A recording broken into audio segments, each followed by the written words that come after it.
Are you craving a trip on Space Mountain? Well, we've got the next best thing. Welcome to Disney Coast to Coast.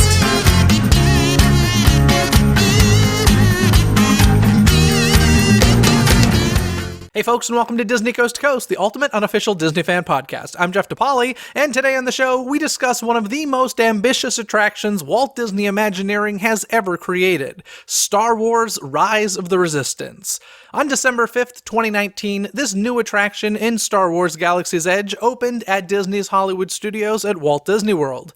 It was later followed up by the opening of its West Coast counterpart on January 17th, 2020 in Disneyland Park. Listen as I chat with former designer at Disney Creative Entertainment, as well as Wonderground artist and experienced designer Sam Carter. We both have strong feelings about this new attraction, and you'll hear them all right after this.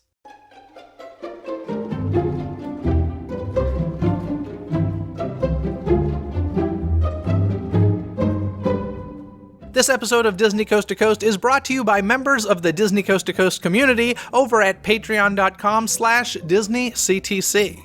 A huge thank you to Anna, Bonnie, Diego, Aaron, Jeffrey, Gerardo, James, Jared, Kent, Monet, Philip, and Rio for making this episode possible. If you'd like to become a member of the DCTC community and gain rewards, head over to patreon.com/DisneyCTC. That's patreon.com/DIZNEYCTC. Once again, that's patreon.com/DIZNEYCTC. It's time to dive into today's Disney dialogue.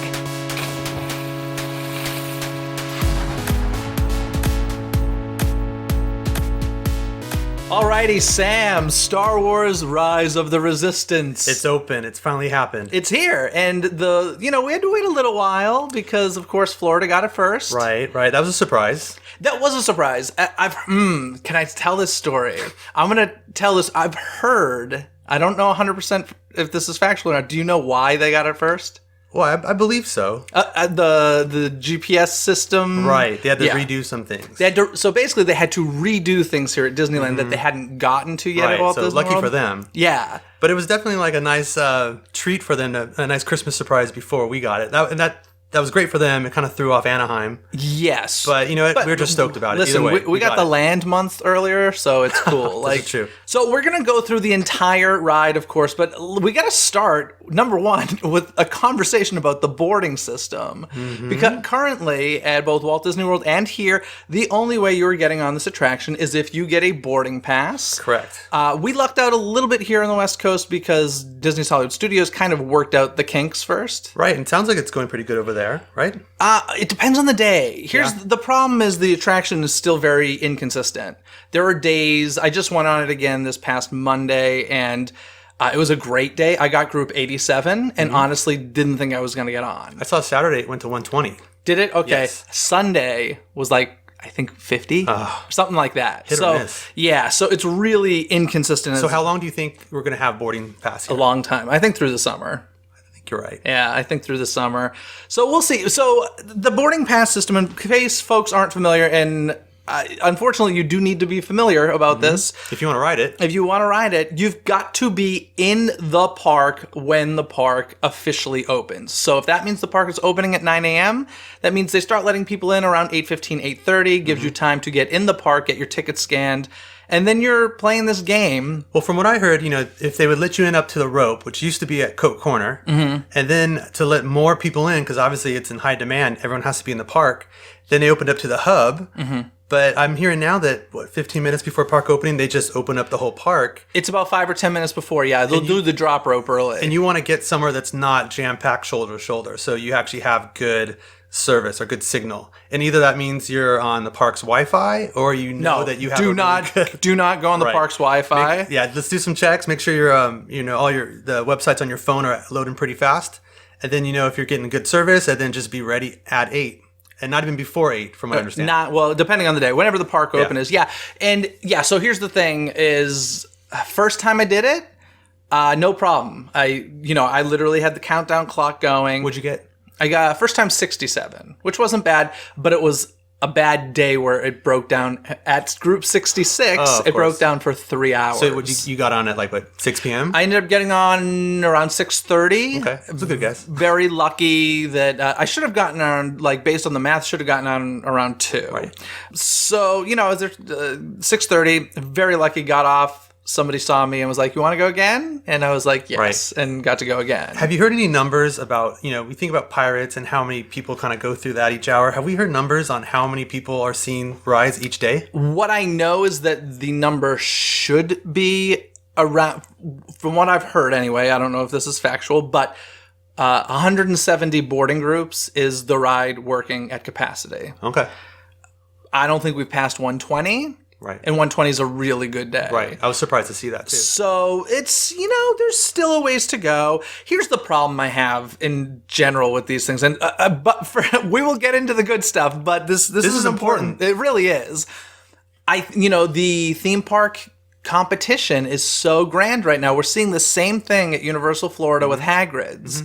These systems, they're basically using technology that's not ready yet. That's what it comes down to. These things aren't ready to be open. And it's so crazy because I hear these like laws and stuff by OSHA saying these rides have to run like empty for X amount of hours or X amount of times before they're allowed to open to the public. And I'm like, how are they passing these tests? Yeah, I mean, it's new technology, so it'll be worth the wait, and I'm glad it's at least open in the meantime. My concern with the boarding system is this. I have a lot of concerns. If you've experienced Town Square or been at the park, and you've seen how, everyone's on their cell phone, obviously. It's like 2 minutes before 8 o'clock or 9 o'clock, whenever it opens. It's intense. Everyone is just in the zone, and it's anxious, and it's tense, and they're trying to, everyone's just really hoping that they get it. And then it's like grenades of joy, oh, this group got it, this group got it, this group got it. And I'm like, wow, what about those poor people that didn't get it? They leave the park very often. And they're upset. And what if they paid to get in? Yep. They paid for parking, they paid for their hotel for that day, and then they didn't get in. And what if they flew from across the country? I want to make sure that I'm careful, that I'm not going to showboat that I got it. But I know people are excited, and that's awesome. But I just feel so bad for the people that there's some 5-year-old kid maybe that's not going to go on it. And I'm like, it kills me that people are, I don't know if it's just too celebratory, but it's nuts. There's a couple things I want to say about that. Number one, literally never been more stressed in a Disney park in my entire life. It's supposed to be fun. Nerve-wracking. Yeah. Heart pounding, literally sweating the first time. And I got it. There's a payoff. If you get it, there's the payoff. No wonder they're excited. I get that. So here's the big problem. This past time I did it, the app was not working properly for me or my friend. So we loaded the app right. I know it was on time. I get in and it said still not taking reservations, at which point people are already screaming. Right. And so I close it, open it again, close it, open it. Yeah, the good screaming. I closed it, open again, had to do it several times before it let me board a group. Did you get a group that time? I did. That was the 87 group. Okay. So I did end up getting it. My buddy never ended up working. Okay, have you heard this though? Have you heard if there's 2 people that go and you both get on the app right when the park opens and you both try to get your boarding pass? I've heard that if there's more than one person trying to get it, it hurts your chance. Have you heard that? I have not. That may be true. So think about it, you have a group of 6 people. Yeah. And they know that there's 6 apps trying to get a pass. I don't know if it's true or not either, but who knows? Yeah. And I don't think we'll ever find out, but it's just such a lottery system. Here's the thing do I think that this is a good thing? Yes and no. I think that it just shouldn't be the only thing. How long do you think the line would be if they didn't have this? Here's the thing. It would probably be huge, but I would be cool if they were like, we're cutting it off at a 3-hour line. Right. And if it's 3 hours, we're going to wait until it gets down to 2.5 hours and let some more people in. I would be cool with them maybe giving half of the people boarding passes, right, and the other people who really want to wait, let them wait. I think that'll happen once the ride is more reliable. Probably. It has to. If they know that there's a good chance it's going to go down for 4 hours. Yeah. Well, and if there's a 4-hour wait, the park can't have that many people not in the shops and not in the restaurants. I was going to say, that's what it comes down to, yes, is food and merchandise. They don't want people waiting in queues. The thing that surprises me, I'm surprised they haven't done this, glad they haven't done this, but they could sell boarding passes for half. If people are paying $15 for a max pass, I guarantee people would pay $15 for a boarding pass. You're not wrong. And if they did half of them that way and then the other half standby queue, I'm surprised that hasn't happened. I'm surprised too, but there is like the VIP tours of the park that get you on every ride. Doesn't. And this is not included in that. That was that's telling too, right? Yeah. they had an opportunity right there to be a part of that. Yeah, I mean, is it fair? I think the answer is actually no. It's fair in the sense that everybody This might be the most fair. The way they're doing it right now, I think it's okay. there should be a standby queue of some sort for at least a portion of the people. Well, there is a long enough queue to hold people. Yes, there is. There's a very long queue. And here's the other question, and this is kind of controversial, but should annual pass holders have a limit per month as to how many times they can get a boarding group? Well, you see a lot of vloggers almost there every day, and they're testing it and they're helping people get the knowledge. But yeah, there's people going every day. I've heard that too. People out wondering like, well, doesn't that hurt the chances of everyone else? And absolutely. Of course it does. I think if you purchased a 1-day park ticket, I think you should get, 5 minutes earlier or something. Which is unheard of because you always hear of the APs are going to get benefits there's a benefit to becoming an AP, right? And this would actually hurt your chances. But here's the thing. I think there should be a certain amount for each group. You know what I mean? I don't know if, like you said, if you traveled from across the country. Yeah. The other thing I don't like about this, I promise we'll get into the good stuff in a second. We haven't even gotten to the ride yet. But the other problem I have with this is when Star Wars Galaxy's Edge opened, there was a lot of information out there about, hey, you need to get a reservation for the first 3 weeks. If you don't have a reservation, you're not getting in. I don't think the knowledge is out there nearly as much. Well, think about every billboard in Southern California with nothing mentions with a picture of the ride. These people are going to go, hey, let's go check out the ride. The problem is they're going to show up at 6 p.m. thinking, I hope it's not longer than 2 hours. Yeah. One other thing I'll say about this is, and I'm curious kind of from Disney's standpoint how they're dealing with this, there are a lot of people like annual pass holders or locals that go in, try and get a boarding group. If they don't, they leave for the day. If they do, they leave, go do laundry, go do errands, and come back, not getting money. I'm sure that's not making Disney very happy. Right. Can you blame them, though? I mean, no, totally. So I don't know. People live close. It's such a locals park. It's just, it's not a great system, is what I would say. Well, we were, wondering how long it's going to last. I was kind of talking to a few people about it. Some people think summertime. Some people think maybe just for the first few months. I think the crowds are going to come this summer. I'm hoping. I think they held off last summer because of this ride was not open yet. Sure. So I think, and plus, if the Marvel stuff draws in folks too, I think this summer is going to be. Marvel stuff, I think Marvel with maybe 10th of the budget is going to be a bigger hit than Star Wars Galaxy's Edge. Well, the Spider-Man alone is getting people pretty hyped up. It's amazing to me, and I'm not a Marvel fan, but I think that land's going to blow up. Well, especially, we could talk about the Marvel part for a whole other episode, which I have a lot of thoughts on, and I'm excited about it. Well, you'll come back for that episode. Yeah, definitely. The ride. Yes, the ride. Let's get to the ride. So, first of all, spoilers. If you don't want spoilers, you're in the wrong place. At the top, I will say, incredible attraction, but I'm going to get into opinions and be critical about it. But from the start, I'll just say incredible. Yes? Yeah, there's nothing like it in the world. And even, I feel silly even calling it a ride. When people ask me like, experience. It is. But you have actors. You have a ton of animatronics in the damn queue. It's multiple ride systems. It's everything. It's an amazing pre-show. And it's about something that we all love more than anything. Like, if you're a Star Wars fan. Are you a diehard Star Wars fan? I am. I played with the toys since I was a little kid. And in fact, that's what got me the most emotional when I first went to Galaxy's Edge. Of course, I was jazzed, and I think everyone's going to remember their first visit to Batuu, right? And for me, everyone says, seeing the Millennium Falcon. I'm like, yes, the Millennium Falcon was amazing. For me, when I walked up close to the Millennium Falcon and I looked up at it, I had a flashback of when I was like 5 years old, lying on the floor with a Millennium Falcon toy. And I'm like, that was the last time I looked up at the Millennium Falcon from that angle. Yeah. And that's the chill factor, off the charts.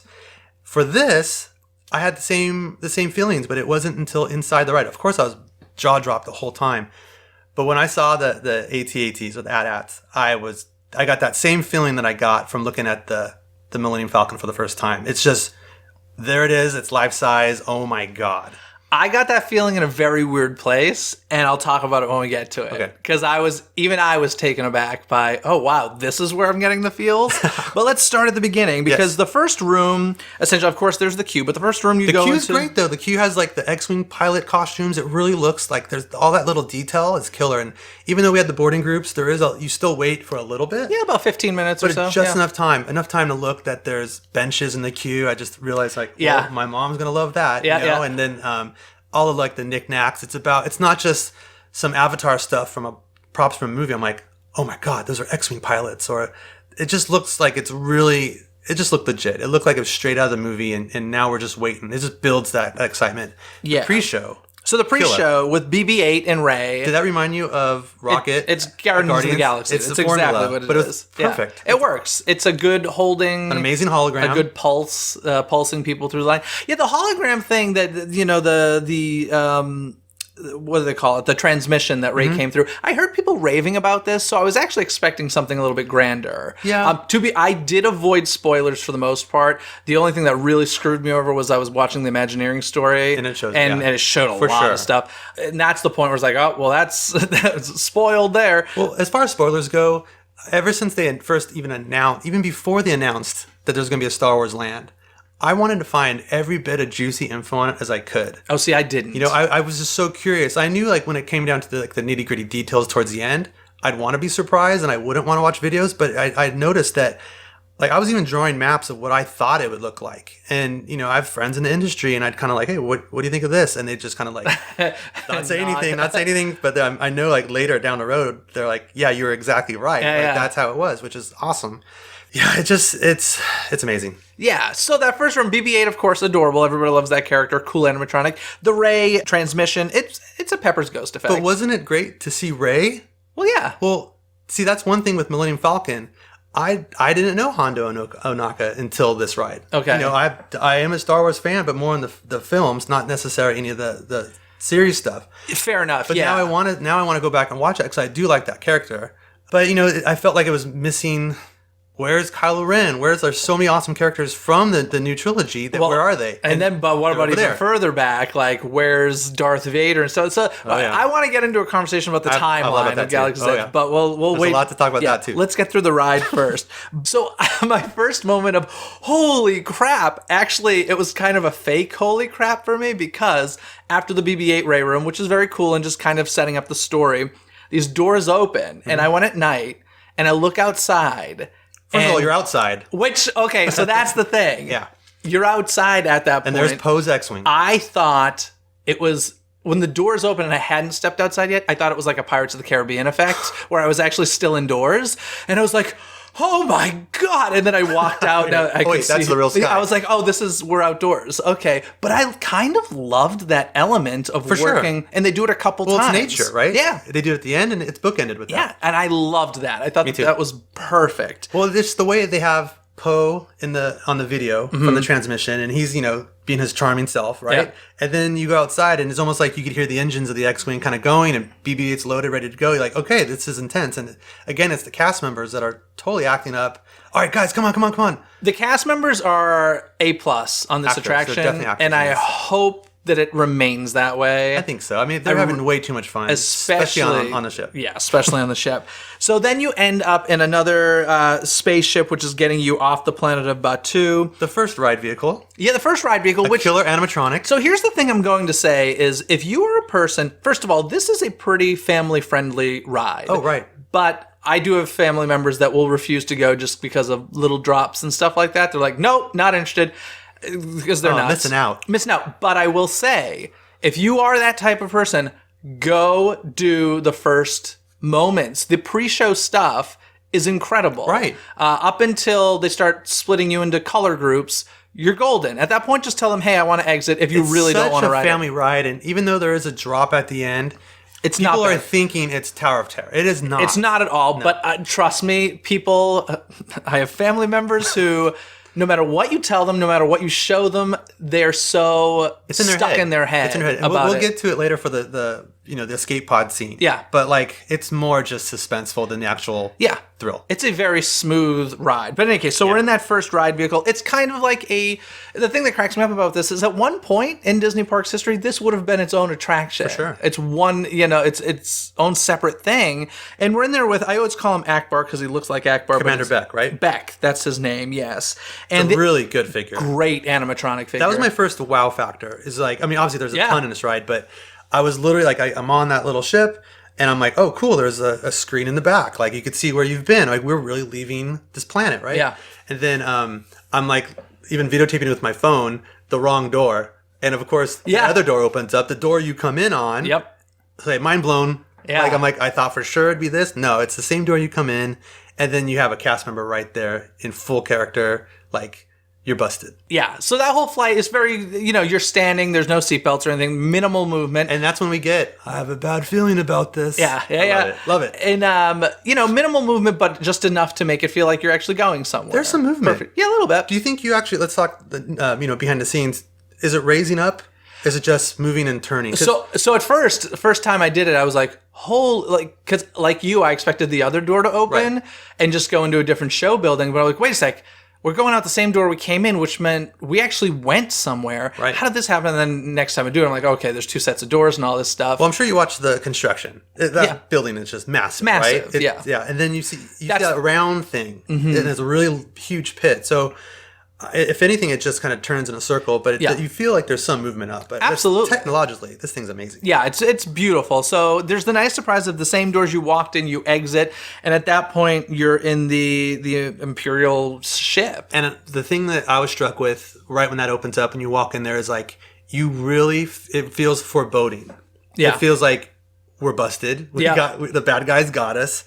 And not just the way they're acting and not just that the ship is so huge, but if you notice there's like the music that's like really foreshadowing, like, and that to be in a room that's huge, that's that huge with, that many figures of animatronics or like the stormtroopers, you just feel like we're busted. Oh, we're screwed. Yeah. So the thing I liked about that reveal is so much of, that entire land is dirty, grungy, used, abused. And then you go into the First Order ship and it's like everything's shiny and brand new. And that was like, whoa. You know what it felt like? It's the first time I was in Star Wars land, and it felt like original trilogy.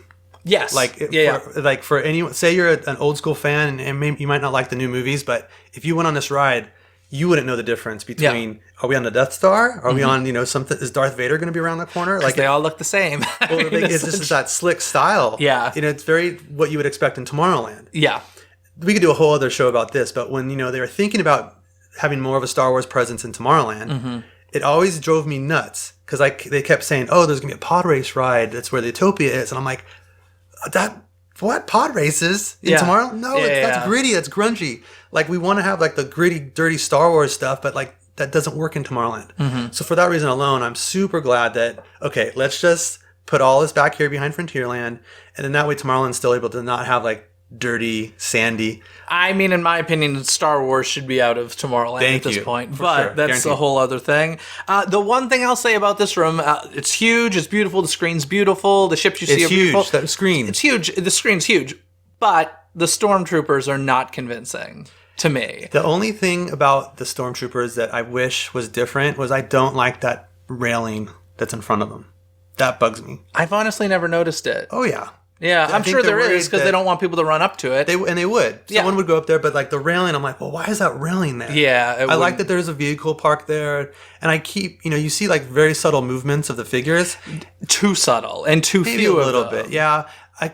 The first time I went on it, I kind of thought that, is there a real person in that room? That'd be great if one of them. And then one would just walk away. Yeah. And then that alone would like, okay, now I don't even know if any of these are real. Yeah. That's it's the Hitchcock effect, right? Yeah. With the birds, and he talked about making that film, and most of them were dummy birds that never moved, and then there's a real one that flies away, and you just assume there just wasn't enough movement with the stormtroopers in general. Well, you don't really have enough time in the room to see that. I wish that there was something audible where one of them speaks to another, like turns ahead and says something just or shoots something and miss. Yeah, something like that. Yeah, but something to make them feel alive, because it was like you said, you do go through pretty quickly because they do rush you through there. Have you seen how bad it is when they back up in there? It really kills I've never seen it backed up. I saw a video where it was like just a ton of people in there, and it kills the whole atmosphere. Yeah, if it's just your group from that ship, then you're like, okay, this goes perfectly with the story. Yeah. But if they're like, for some reason they're starting to get backed up, it's not as good. Okay, well that makes sense. Even I don't know, because you're going through so quickly when it's done correctly. Because everything's so minimal, like you could easily go through and be like, I didn't see any of the move. I just want a little something more there. Personally. So I love your idea of having one actor. The head movements are just like, it's just head movements. It's just a little left and right. There's nothing audible. None of them are talking. I guess because they're standing in order and, doing their job. But I don't know. There's just a raise of an arm would be nice, or it's and it's super minimal. But if you look at the movies, they're not moving around. They're guards. Well, usually we're seeing them march. That's true. So I don't know. It felt all I'm saying is they felt like statues to me. They did not feel like real stormtroopers. I'm glad there was that many though. I'm glad. Absolutely. It's the railing that kind of irks me, but I understand that's why it has to be there. Yeah. That's all. It's almost like the railings in front of the Falcon. People were pissed about that. Yep. Because it wasn't any of the concept art. And then I noticed when they show all the concept art of this room, there's no railing. Sure. But then you show up and there's like this huge safety railing. But it doesn't look like railing to keep you from walking. It almost looks like railing to keep a ride vehicle from hitting it, which is weird because it's very heavy duty looking railing. It's interesting. I've never noticed it. Now I'm gonna. My eye goes straight to it. Sorry, everybody. Your eye's gonna go to it now. Yeah, everybody's eyes are gonna go to that. By the way, we're still talking about the queue. Yeah, we haven't even gotten to the proper ride yet. What's weird too is you don't know how long it is. Like how much more of queue do I have? It's not much. No, but that's what's so great about it. It's like it's all these unknowns and it's foreboding, and the excitement level at this point is like, wow, if that was that cool already, what's next? Yeah, and as we mentioned, the cast members are in character, fantastic. I've heard something funny about the cast members though. What's that? That obviously they're having the time of their life. They're loving like their character roles that they get to play, but for the most part, everyone that got cast as these characters are the nicest people in the world. Well, they work at Disneyland. They do, but like it's almost impossible to flip that switch and be a jerk. Yeah. Mean, like, and some of them are really leaning into it, and it's awesome. But I guess they're having a hard time because they're the nicest people in the world. Yeah. But they're it's hard to like. It's just such an oxymoron to be like, well, what? How do I be this now? Well, it's funny because to me, best cast member job as far as attractions are concerned would be now Haunted Mansion, Tower of Terror, or Rise of the Resistance. Because it's like I don't have to smile all day. I can give a little bit of attitude. Resting Sith face. Yes, exactly. I like that. That's good. Has anybody made a T-shirt of that yet? That's good. I like it. Work on that. Yes. Then there's a little bit of queue to go through, and this is where they split you into groups, and you're broken into color groups, and this is how you're going to board the ride vehicle. This is the moment that got me emotional, and that's weird. The interrogation room? Yeah. No.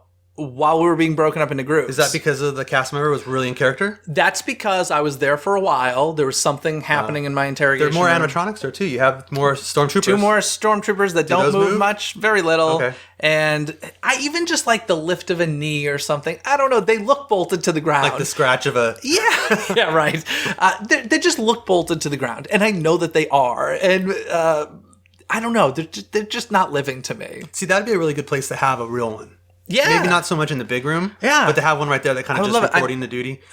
Listen. Or just marching, walking back and forth. Even if they did, that would be cut within 6 months because of budget. We know that.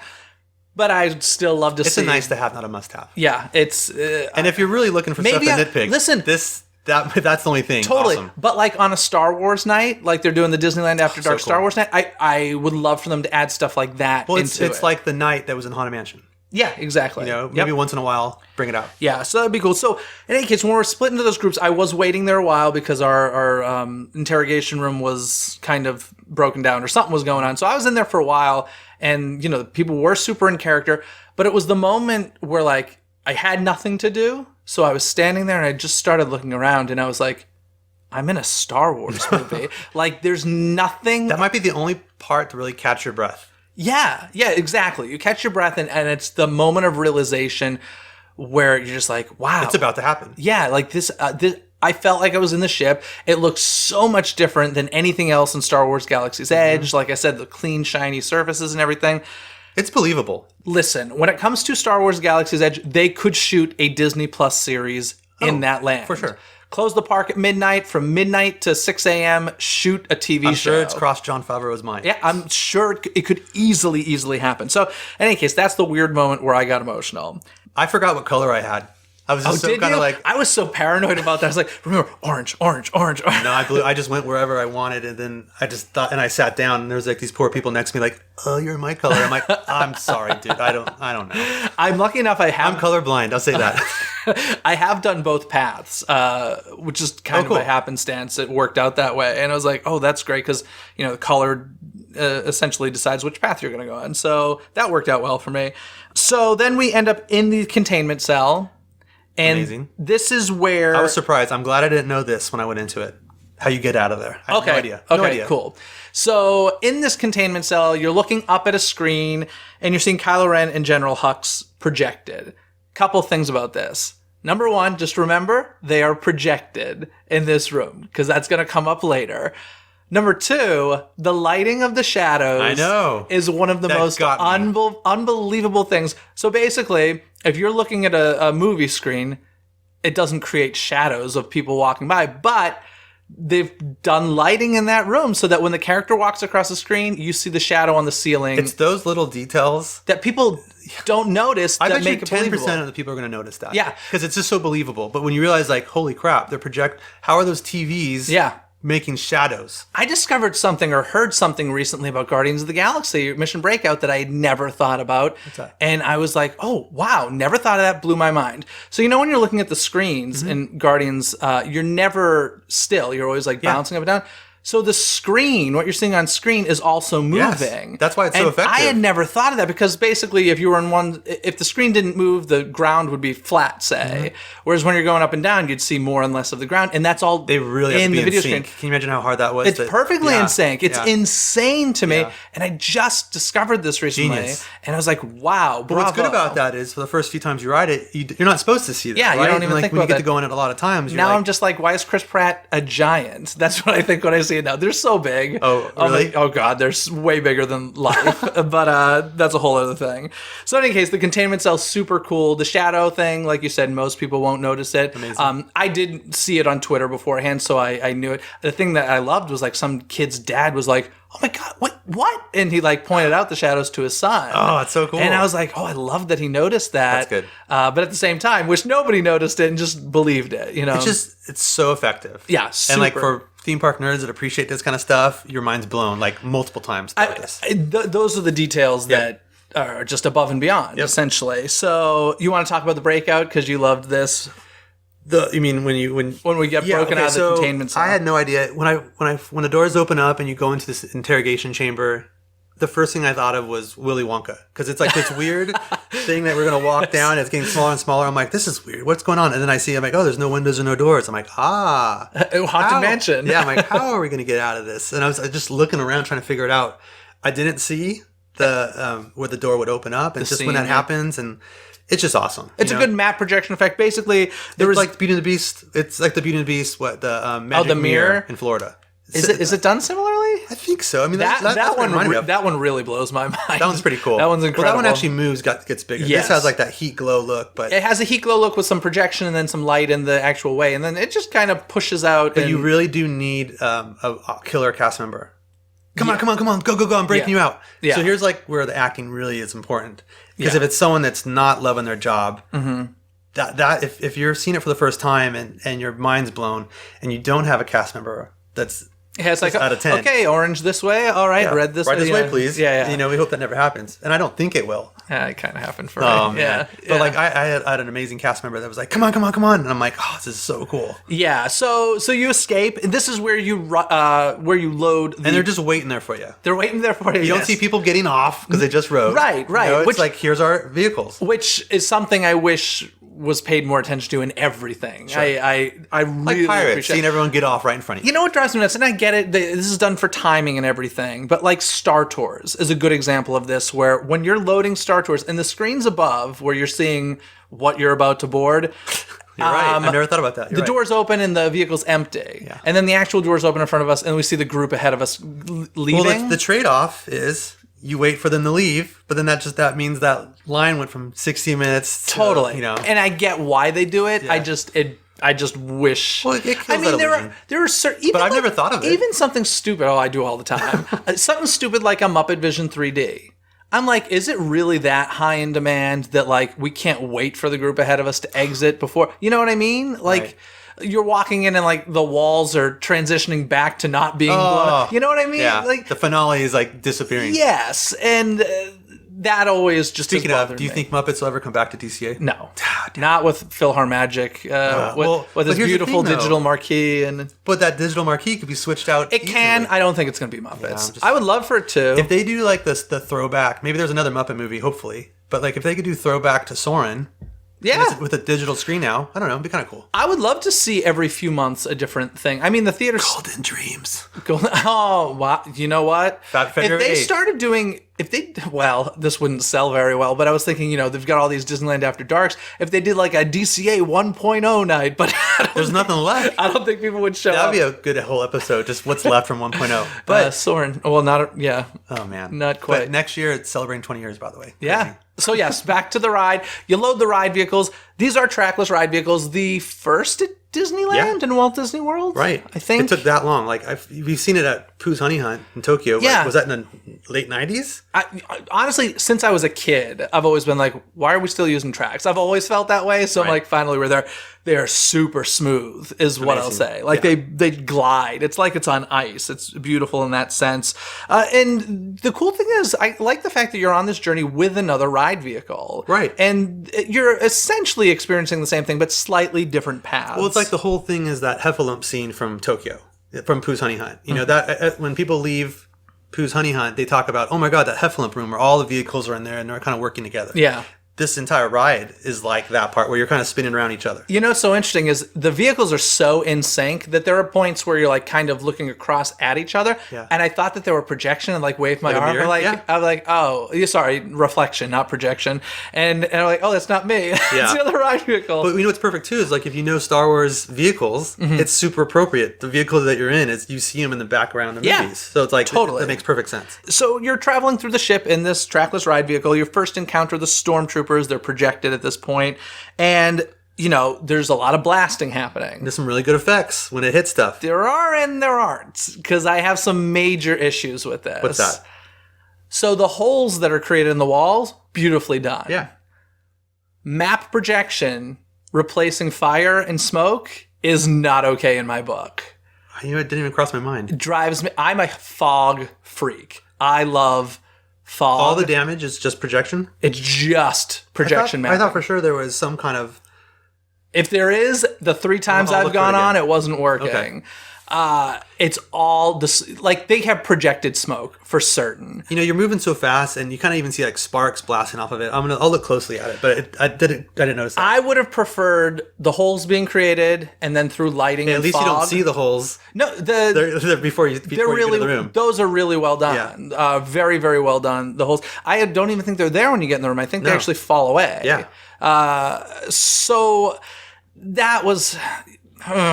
Projection mapping, I have such a mixed emotions about. I love it, and it does some great things, but I don't think it's like the way that it's replacing fireworks in the parks. Yeah. You know, I'm not.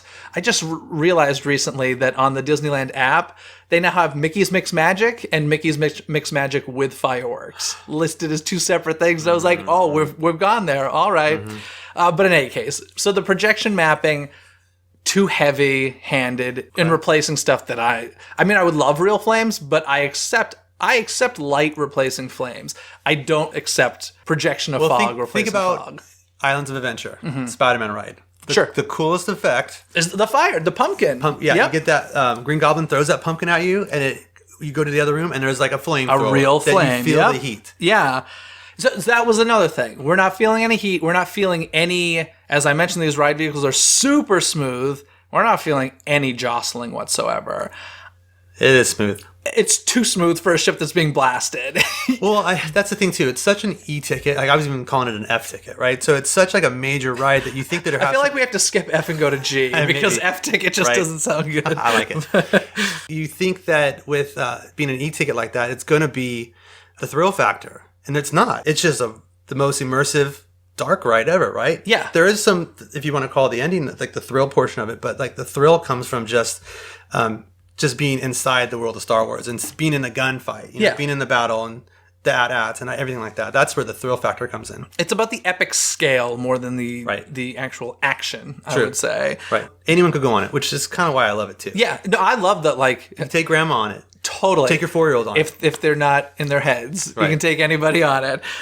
You do end up after this little chase with the blasters and stuff in the AT-AT room, which is Amazing. I mean, to see an AT-AT. I even remember as a kid, 1989 November.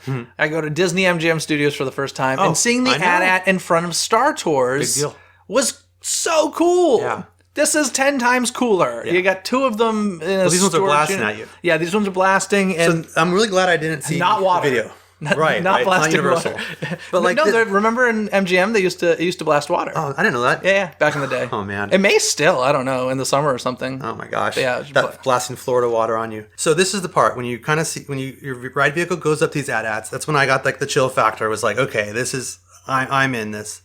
I'm really glad I didn't know the spoiler of, all right, now we're going to go up apparently. I had no idea. So awesome. Yeah. And that's when your ride vehicles kind of split up. And if you notice that, I didn't go to the one right in front of the head of this thing. I went to the side one. But what's really cool about that one is it looks like you're going to go into another room, but then the doors close on you. Yes, I love this. That's awesome. Yep. I'm curious, is that door part of like when the ride is down and they park them all right there? Because it looks so functional. It's this huge room that it would go into. But then you back right up. I had no idea that there was a freaking fin animatronic. Which is horrible. I saw some funny memes about that. Oh my yesterday. gosh. Hey, but it's there. I'm okay with it. The one that's sitting down, maybe not so much. But the one standing up. So is there good. are two fin animatronics, and you only see one at a time depending on which ride Right. vehicle you're And in. he's by himself if you're under the belly of it. But if you're on the left one, he's there. But I think there's another hand coming behind the wall, like he's with another stormtrooper. Oh, I don't remember I'm curious seeing that. who that's supposed to be. Interesting. But the fact that you get raised up, huge. Like that's just. Because you backed into it, so you don't even kind of realize you're going into an elevator. Exactly. You're just backing into something, and then all of a sudden you're going up, and you're seeing like... And you go up fast. You go up fast, and you're seeing the tops of these AT-ATs at this point, and in there's projected figures and stuff. And they're like, all getting pissed off, and they're like, hey, you've been spotted. It's more of that like anticipation, like we're busted. Yeah. But what I think the better of the two is if you're in front of the face, because that's when you see like the guns on the head kind of aiming at you and that blast. Yeah. I'm not really sure what shoots at us from the side. I don't know if there's another big gun like that. Yeah. If that's just like the stormtroopers' guns. Yeah, it's but the fin animatronics. So this is kind of the thing I was getting at when I said, remember, I said Kylo Ren and Hux is projected in that in that cell there. I have a big problem mixing mediums when it comes to projected characters with animatronic versions of themselves. And we get a fin projection right at the beginning when you're in that ride vehicle. Right. And he kind of gives you like the safety things, right? Yeah, we're going to get you out of here. Hands and arms inside. Yeah, totally. So we're seeing him on a screen, and then we're seeing an animatronic, and it's not a good animatronic. But if you're moving so fast, you don't get a chance. Like, it's the photos of it. I think it looks good in person. No. But if you zoom in on the photo, that's different. I did not know that there was a fin animatronic in this attraction. Had no idea. And then I saw it, and I went, ew. Like, in that moment, it jarred me. I was like, this... Because it hopped from, like, projection I'm going to tell you what it... I'm surprised there was any face part animatronic. I was surprised, too. Sure And everything would just be, like, masks. I wish that were true, but it's not. I'm going to tell you what the Finn one reminded me of, and I hate to say this because this is so mean, and it's so much better than what I'm about to say. Oh, no. I got flashbacks of the Six Flags Justice League ride. Really? Yes. You cannot give us Na'vi Shaman as good as they are and then take steps backwards like that. I get it. There's budgets. I get all of that stuff. It's still better than the Trump animatronic. Yeah. Yes. I just wish that... wish it didn't exist, I guess. You'd rather have nothing than that? Yeah. Wow. I didn't need to see Finn.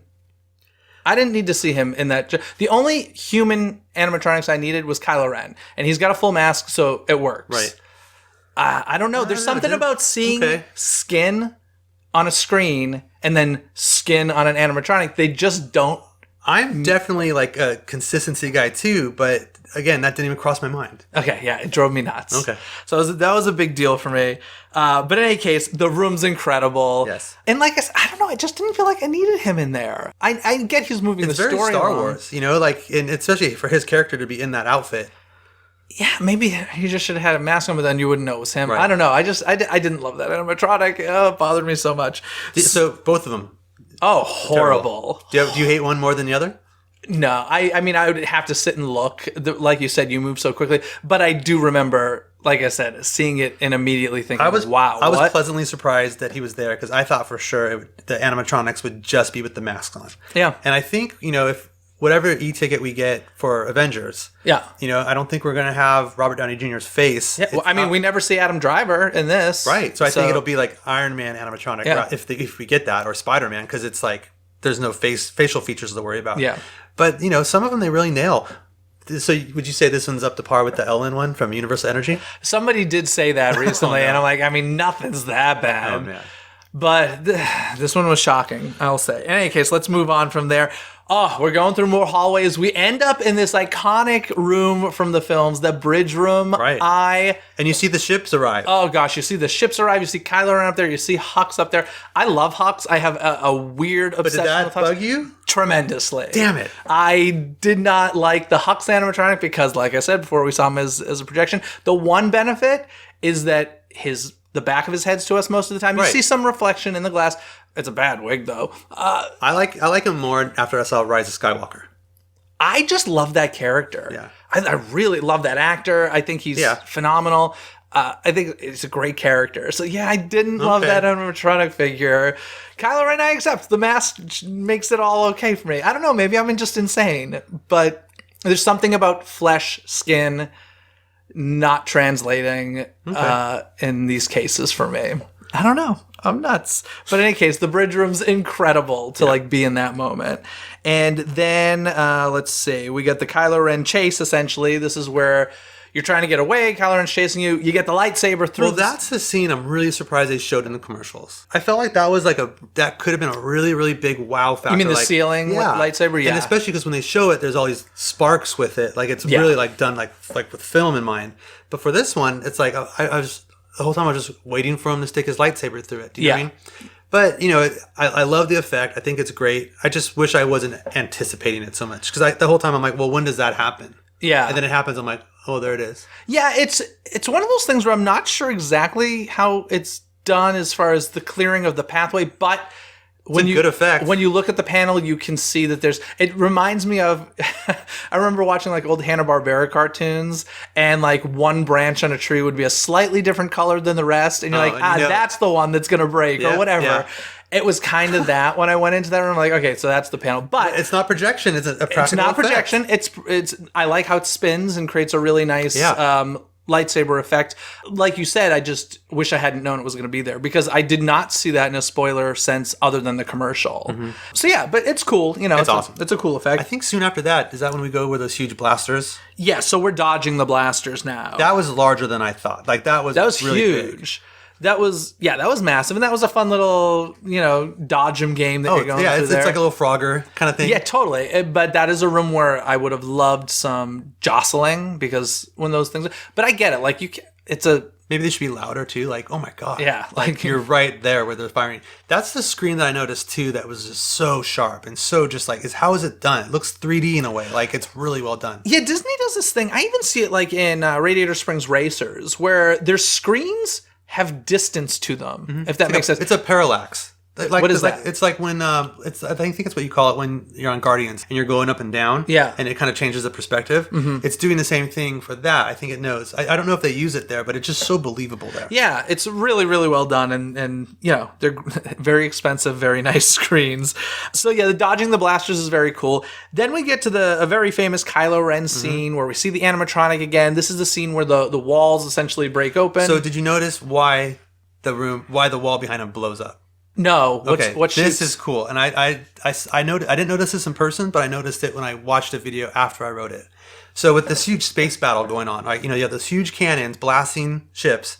Then you're going into the next room where that Kylo figure is, and if you're most people are just gonna be watching Kylo Ren, but if you're kind of seeing the action going on out in space, there's a TIE fighter gets hit, blasted, and it's getting like, and you see it kind of like going out of control, and it goes off screen, and then that timing works out where it blasts behind him. That's cool. Awesome. That reminds me of something in the latest Star Tours that I'll try and remember to mention at the end. But so that wind tunnel effect, the wall breaks open. It's really windy in there. I almost lost my hat. Interesting. Yeah, it almost blew my hat off. Oh, I didn't think it was windy enough. That's interesting. But I did think, I don't want to say cheesy, because there's nothing about this ride that's cheesy, but I'm like, I knew that the reason that ceiling falls down was to hide or to preset for something else. Sure. And I'm like, oh, that's kind of too perfectly, we're just going to slide down this ceiling. Okay, I was going to talk about this when we get through the whole ride, but I'll talk about it now. I got the B version of this room. Oh, no. No, not oh no, because this is a whole other conversation, but the animatronic clearly wasn't working, and so I'm in there, and the vehicles turn toward the window looking out, and Kylo Ren is out there in a spaceship. What? Yes. So he's in his own little ship shooting at you when the animatronic is broken. This is the B version. Would they put like a box over it? Like what? I think the thing was just down. I don't even remember. Here's the thing that You saw Kylo Ren and his ship on the screen, and he's firing. Yes. And here's the crazy thing about this. This was the third time I did it. Didn't think anything of it other than, I don't remember this. I'm like, and in that moment I remember thinking, how cool that I've done this attraction a few times now, and I'm still like seeing new things. So I kind of was wowed by it. Then the ride ended, and my buddy who did it for the first time goes, where was that Kylo Ren wind tunnel? I'm like, oh my gosh, you're right. We didn't get that. So I asked a cast member, and I was like, hey, I need you to break character for a minute. I was like, good luck. Yeah, and he was cool. Never with me. He was cool. And I was like, what was that? Is that broken or what? He's like, oh yeah, you saw the B show. That's what happens when Kylo's not working. So there's kind of a conversation I want to have here. Number one, I thought it was just so well done to the fact that even I, who knew what to expect, The Plan B is still awesome. I was totally sold. If my friend hadn't said anything, I wouldn't have thought twice about it, which I thought was really cool. But how do you feel about a B show? Do you think the attraction should be closed? No. I think it's great that they even plan for a B. I think agree. That's awesome. Because if you're in the park that day and it's just for an effect like that, you can't just not do the whole experience because these people aren't going to know the difference. That's right. The coolest thing for me, besides seeing that TIE fighter, getting blasted and crashing into him and the wind tunnel effect, is when Kylo's talking to the ride vehicles, he's using the force pull on you. So your vehicles are back, and he kind of pulls you to you, and then he kind of pushes you back a little bit, and you're like, that's believable. The programming of the animatronic to the ride vehicles is killer. Yeah. Good stuff. In any case, after that, this is when we enter our escape pods. We're getting toward the end of the attraction. We lock in. The thing I love about this is Star Wars in Disney parks started with Star Tours. It's a tribute to it, and it's really a tribute to Star Tours. Which means I'm okay with getting rid of Star Tours. There, I said it.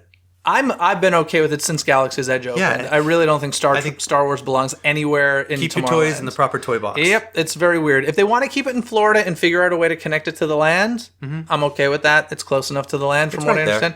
So if they can figure out a way to make it work, heck, maybe that's how you get to Batuu. I think that'd be kind of cool. With a cool tunnel underneath or something. Exactly. Right? Yeah.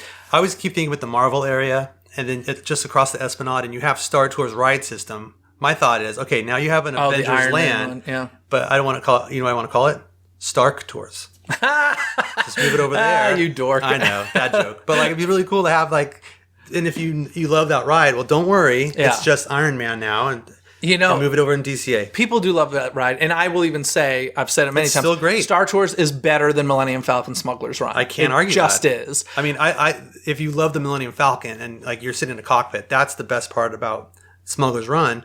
But Star Tours is pretty hard to beat. Okay, quick tangent to Star Tours. Have you done the most updated version? It's awesome. The scenes. The Lando scene's so good. I love the scene. What's the planet with the waves and stuff? I forget. But so, whatever that is from Rise of Skywalker. Such fun sensations riding in the water, Never felt that on going Star underwater. Tours before. I loved when one of the ships crash into your Star Tours vehicle and starts dragging you down. Super you cool. Feel it. That's what it reminded me of when you were talking about the breaking into the wall with Kylo Ren. I loved it. Yeah, same exact gimmick for that. I've heard rumors that this is the last time Star Tours will be updated. Now any updating will be going to Millennium Falcon. That's what I've heard. I don't know if it's true. Have you heard anything about Mandalorian updating Smuggler's Run? I haven't. Have you? Stuff. Yeah, okay. Yeah, nothing official, of course, but updating Smuggler's Run. Okay, yeah. So that's what I hear. I hear the emphasis is going to go toward updating Smuggler's Run, and Star Tours is kind of this is the final chapter. Well, the way they update Star Tours for whatever, new Star Wars movie comes out, I just can't not associate it to when they shut down Tough to Be a Bug to go, here, preview Ant-Man. Yeah. Or preview Moana. We're in the middle of an Ant theater, and you're going to show Moana in here. Or it's just, to me, it's we're just going to pimp the new Star Wars movie, but in the ride. And it's too commercial, but even though I love the updates. The thing that, you'd think that this should bother me more than it does, considering my obsession with continuity, as you know, with animatronics. But, they don't care about storyline in Star Tours, and I kind of just accept it, which is why I think it's so interesting that Good segue.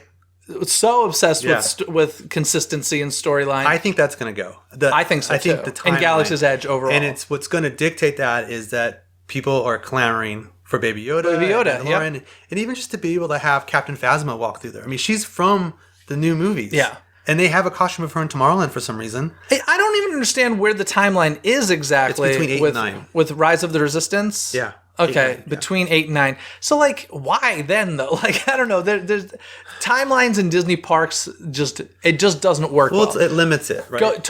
Go back to Beauty and the Beast, right? It's like, why are we seeing a beast? He's turned into a prince. Like Little Mermaid. Why is she in the fin? Totally. And sometimes she's not. So, like, that's a whole other thing that literally we could do an entire episode about. But right now, they are dead set on that timeline in Star Wars Galaxy's Edge. But even with that, there's ways to get characters from the past in there.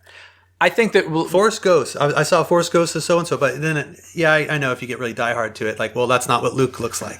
Yeah. I think that we will eventually see Darth Vader in there. Maybe 5 years down the line. I hope so. I just think all that storytelling's eventually it's going to be like, I want to see a Princess Leia there. I want to see, totally. And I think the way you do it is like there's like a Jedi room or there's like a Sith kind of thing, like a back area. And it's almost like it's not a Force ghost, but it's a Force projection of these characters. And that way, like, if you wanted to go meet Princess Leia, they're not going to tell you, oh, she's General Leia. In fact, she died in the last movie, so we're not going to see her here. Yeah, so I don't know how they'll deal with it. It'll be interesting. Interestingly enough, like the sticking to the new films didn't bother me in Rise of the Resistance, which, by the way, we still need to get back to. That didn't bother me. In the land as a whole, it kind of does bother me. I just want you more. have a Star Wars land, you're not going to see Darth Vader? Yeah, that's You know what's weird, too, is when they were building Galaxy's Edge, they stopped the kids thing with the Jedi. Oh, the Jedi Training Academy. Yeah. Which is amazing, right? And I thought for sure when they ended it at Tomorrowland, I thought for sure they're going to do it on that little platform stage by the X-Wing. And they don't. I'm like, I thought that'd be really cool to have that there. Yeah, I was thinking about that the other day, actually. It's interesting. But anyway, let's get back to the ride, because we're near the end. We're in the escape pod. We're doing the throwback to Star Tours. So this is the suspense part. Yeah. It's not the drop, which I'm going to guess is 20 feet. Yeah, it's not very big. You can even see it in the Imagineering story. They show you the behind the scenes of that. It's probably 3 stories. Like it's not. See, that's not. That doesn't seem nothing. 3 stories seems pretty good, but I feel like it might only feel like 10 or 15 feet, right? It doesn't feel like it does not feel like a drop. But the intense part is building up to it because you see there's other escape pods in your projected screen, and you see that those drop hundreds of feet. I don't know how much people catch on to that, to be honest, because I don't know if I would have. I went in knowing about the drop because of Imagineering story, and so I noticed those other ones. I don't know if I would have noticed that. That would be the scary part, I think. If I was nervous about a fall and I saw, it's like when you're up riding Supreme Scream at Knott's. You're gonna go up the top, and the other one, you're watching the other one drop. Yeah, it's the anticipation like, oh crap, now I'm gonna drop. Yeah. So yeah, it's cool. It's great to end it kind of in that way. And then tribute. When you leave that pod, you end up back outdoors, which I love the way how it ends outside. Yep. And but speaking of outside for a second, we have mentioned a couple times we go outdoors. And so daytime, nighttime affects this attraction as far as projection. I was on the other night where it wasn't dark out yet and the screens were on dark already. Oh, and really? so that inconsistency bothered me. I also want to know if they have a rain backup. And I don't know the answer to that question. Like when you're leaving Batuu, you're still under the rocks. I don't think there's. But when you're flying away from Batuu and in the beginning of the attraction, it's pretty blue skies, but it's pouring rain out. Yeah, I wonder. Weather changes fast on Batuu, in Florida especially.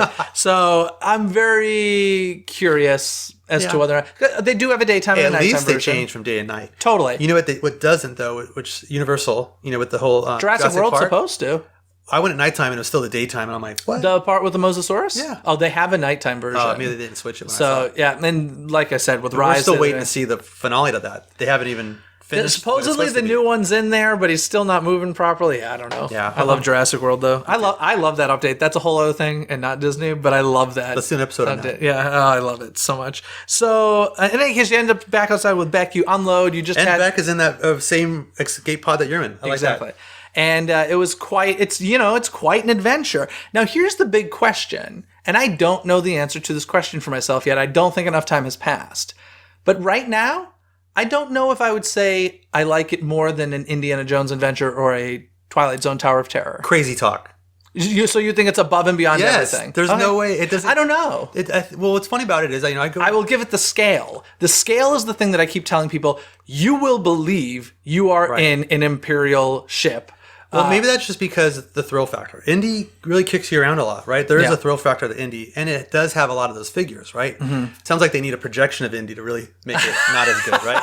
It would drive me crazy. I was in the Mara hallway the other day and no audio. I was like, oh, this is awkward. But isn't that going down soon to get some crazy rehab too? Yeah, it's going down for a few months. I think they're just... What's cool about that is I think that's because they have to elevate a lot of the other rides. And they did say this in the Imagineering story, which it kind of irked me, but I kind of agree now that I rode Rise, that it kind of, the other rides at Disneyland, it's just like, how do you go ride anything else after that? And, and I'm not going to bash Space Mountain because I grew up with it and I love it. But it's like, Space Mountain is just a roller coaster in the dark now. Yeah. Like, why it's such on another level. So the thing I keep asking is, supposedly there's room for expansion for Galaxy's Edge. How do you build another attraction and try and top that? I don't know if it's a ride or is it just a restaurant. I don't know. Because it sounds like the restaurant was designed and ready to go and there's a footprint for it. But, I mean, if they want to add a ride, that one that they showed in Imagineering is amazing. Which one? It's like, it looks like a Banta, but it's not. But you get on the top of something. Oh, okay. There's online, you could see like the path where it was going to go. Oh, it was almost like, not a people mover, but it was like this huge animal. And it's kind of like, that's another thing that we could talk about the land more later sometime. But like, we want to see more droids and we're getting R2, which is great. And C-3PO was 80s night. It's like, those are the little things that are just off the charts cool. But when you think about, you want to see some more aliens walking around. You want to see those characters, not just cast members playing a role. Yeah. But like, where's an alien walking around? Even like Hondo.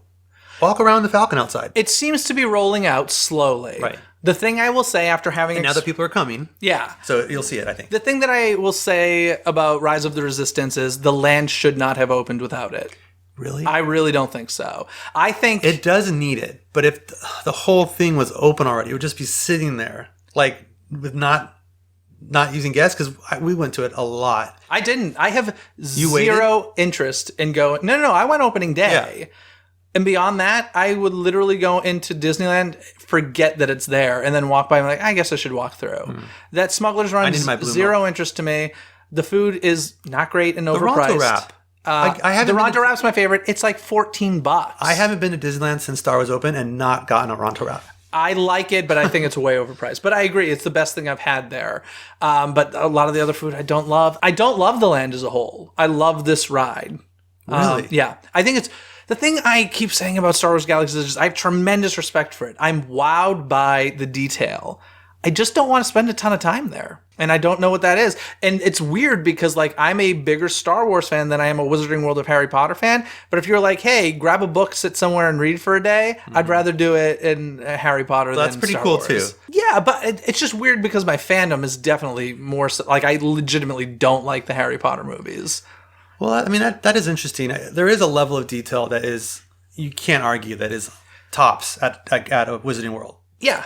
But I mean, it's still there with Galaxy's Edge. The thing is, I Maybe keep... it's so more spread out? No, I think here's the thing. And I keep saying, careful what you wish for, is the lesson I got from Galaxy's Edge. Because we kept saying immersive, immersive, immersive. What does immersive mean? Immersive means you're living in this land. What does that not mean? That means you're not hearing the John Williams score. Park. Yeah, you're not hearing John Williams' music, Which I really want to hear just at the entrance. There's a little score. Bit of something. It just sounds like wind chimes to me. Yeah, There's a score when. Well, he wrote a whole score for the land. He just won a Grammy for it. But that's not even as recognizable. Right? Yeah. The music that they played for Rise of Skywalker. There's like the last trailer that's like, really impactful, dramatic. Like this is like the Star Wars song. Yeah. We're not talking like the trumpets and like the major song blasted, but there's like an emotional score. Dun, dun, dun, dun, dun. The stuff in Rise of the Resistance is fantastic. Oh, it's awesome. So good. And like, I think it'd be really great just at the entrance. I know you don't want to hear John Williams in the land itself, but what's good about it is you hear it all the rides. I do want to hear it in the land. And I'm not saying that's what's good about Harry Potter. You hear it totally. You hear it the whole time and it makes you feel like you're living in the movie. And the first thing you see when you first see Wizarding World, you walk in, you're like, oh my God, the music. So that's the thing that I think is to be careful what you wish for, is we got that immersive thing by deleting this phenomenal music. And let's face it, like That's a trade-off. That's a trade-off. It is a trade-off. It's an easy fix. Yeah. You can absolutely add some stuff I thought they there. would have by now. But so in any case, I'm not sold on the land as much as this ride. I love this ride. Yeah, the only thing for me about opening the land before the main ride is I think it hurt Smuggler's Run. Because I think people expected the feeling of Rise of Resistance with Smuggler's Run and they didn't. What you got is people saying, wow, Star Tours might be a little more intense. And I think they equate that to it's a better ride. But like, and I don't know if that's because of the limitations of like the flight simulator. But as far as being able to go on the Millennium Falcon, that doesn't make it less good than Star Tours. But I do think as a whole, it's so hard to say. I mean, it's apples and oranges. I would just say I'm riding Star Tours as much as I can because I do want them to get rid of it now. Yeah. Tomorrowland needs... My thought on Tomorrowland is level everything but Space Mountain and go. That roller coaster in the dark? Yeah, exactly. Yeah, it's crazy. It's crazy. Obviously, listen, applause, job well done. I know we got nitpicky here, but amazing work. I will say it's perfect. Like, as much as, like, the things that kind of stand perfect, out. But... I love it. And that's why I go there as often as I can. I'm lucky to. I have heard people who have experienced overseas parks saying it's not the best ride they've ever done. Pirates in Shanghai is still better, and this and that. Because when I first went on... Because I haven't been on to Shanghai yet, but when I went on it, I thought, wow, this is our Shanghai Pirates. Journey to the Center of the Earth, I've heard better. See, I don't know. I haven't experienced them. I've been on Journey, and to me, that's just like, I hate this sounds so terrible because Journey is an amazing ride. The volcano is amazing, right? That's what's so great about it. But to me, it's literally rocket rods still. Like the ride vehicle, like it's rocket rods going through E.T. Adventure at Universal. That better never leave Florida. Oh, man. Oh, gosh. It almost has a few times. Stop. I don't even want to go there. So, in any case, I think that anything else you want to say, very important news that sporks are now on sale. Yeah, you don't have to steal them anymore. The coveted metal sporks from Docking Bay 7 that everybody was stealing, you can now buy, I think, for $11. Genius. I'm sure, like... Crazy. Yeah. I can't even believe that was nuts that was a thing. You know what's so funny is I went opening day, I ate there, I saw the spork and I said, I can't believe people aren't stealing these. And then sure enough, everybody stole them. Free souvenir. Yeah, crazy, crazy, crazy. So anything else you want to add before we get some trivia? No, just thanks for having me. This is awesome. Okay, great. So let's get some trivia, folks. Do you know the answer? Get your brain gears churning and play along. It's trivia time. All right, do you want to hit me with a trivia question first, or shall I hit you? You go first. Okay, this one's Star Tours related. Okay. And I want to know, when you're riding Star Tours, the adventures continue, what flight number are you on, and what is the significance of that flight number? You are on flight 1401, 1401 Flower Street. Yeah, 1401 Flower Street is the address of Walt Disney Imagineering. I love that fun fact. Very good. I actually didn't know that until I was researching some stuff. So flight 1401. What's funny about that is, the reason I know that is my Twitter, it shows the number of your followers and like how many people are following you. When I hit 1401 followers, I'm like, 1401, awesome. So anytime I like follow more people, I actually have to delete people. Oh, I like that it says 1401 on my Twitter. Oh no, you're going to unfollow me soon. Oh no. As long as you follow me, I'm like, I'll go down the list. I'm like, this guy's not following me. Unfollow. I'm like, oh, good, I'm at 1401. And it's so funny. All right, you got it. So what's your trivia question for me? Okay, in the concept art for Galaxy's Edge, Yes. they've shown this amazing restaurant that shows C-3PO's in there, I think, but there's like a performer with like, like Jabba the Hutt performer. Yeah. The long Yes, head. I remember this. Where is the entrance for that supposed to go? Because when they obviously designed the land, and they've kind of made us clear in a few different things, so I don't think I'm spilling the beans too much, but they said that there's going to be a restaurant maybe someday. Yep. Do you know where that doorway is to the restaurant? I'm going to assume it's somewhere near the cantina, because I think they're kind of connected. Yes. You'd be correct. But specifically, I don't know. Is it a doorway that's currently there and just blocked off? I believe so. Yeah. Do you want me to answer? Yeah. Okay, so I think it's that area that currently has like the Coke and the Sprite droids parked there. Okay. Just a little bit before those stairways that go up to those cool condos. Yeah, I love that stairway. I think that's supposed to be the entrance to the restaurant, or will be someday if that ever gets lit. Because if you look at Google Earth, there's like a definite big pad there. This is what theme park nerds do. We check Google Earth to see construction. But I think it's definitely going to happen. I think obviously the cantina is still, It's proven, right? It's hard to get in there. Yeah, it's still hard to get in there. So I think there's no question that we're going to get a restaurant. Do you like the cantina? Yeah, Cantina's cool. I mean, my favorite part is seeing Rex. Of course. It's all the Star Tours throwbacks that I really love in Galaxy's Edge. But yeah, no, it's cool. It's it's nice. I don't go out of my way to go there. My thought is this: people having all this hoopla about there's alcohol in the park. It's Walt's Park. We can't. I'm like, oh, yes, we can. Yeah, that doesn't bother me. I really hope someday we have the blue milk with alcohol. Yeah, that wouldn't surprise me if they did. Because I know people love butterbeer with alcohol. What do they put? The Fireball? Yeah, Fireball? amazing. So people really love that. And yeah, I'm sure eventually. Hey, wait a sec. Yeah, Florida does, you said, right? Yeah. So do they not serve that in the cantina here? No, they serve it at the blue milk stand. No, but I'm saying here they don't even serve it in the cantina? I think that's a mixed drink that's different than the blue milk. They do have a drink in the cantina that has blue milk that's called that, but I don't think that's the actual blue milk drink outside. But I did try the new with the green one with the fiery red pepper stuff. Okay. Amazing. Really? Which it made me have a new go-to drink because it used to be the blue milk every time and I didn't really care for the green milk. But now that they sell the green milk with that stuff in it, I don't know what it is, but it's like, it's like a spicy pepper. Okay. I was like very mango in it. It's awesome. I know there were people out there who are like, oh, these are gross. I was like, I didn't feel that way at all. I was just like, oh, these are indifferent. The green one smells like armpit to me. Does it really? Yeah. But when the green one has this extra stuff in it with mango, I like it more than the blue milk, which is really weird. Funny. So yeah. Anyway, Star Wars Galaxy Edge. Why don't you plug yourself? Where should people follow you? I'm on Twitter and Instagram at Cartar Sauce, and thanks for having me. Thank you so much for coming on. This has been a blast. Yeah, I'll see you next time. I hope you all enjoyed our passionate conversation about Rise of the Resistance. Be sure to tune in next week where I have an exclusive conversation with a director from Disney on Ice. And if you didn't catch this past Sunday's episode of the House of Mouse headlines, you missed out on some of the greatest Disney news in a long time. Before we go, I'd like to give a shout out to Web Girly, who left Disney Coast to Coast a 5-star rating and review on Apple Podcasts. Thank you so much, Web Girly. Your 5-star rating and review helps other Disney fans discover the show more easily. If you enjoy Disney Coast to Coast and haven't left a 5-star rating and review yet, do me a favor and head on over to Apple Podcasts and do just that. It would be very much appreciated. Other than that, folks, have a magical day. Bye! Thanks for listening to Disney Coast to Coast. Have a magical day. Disney Coast to Coast is produced and hosted by Jeff DePauli. Learn more about the podcast and become a supporter at DisneyCoastToCoast.com.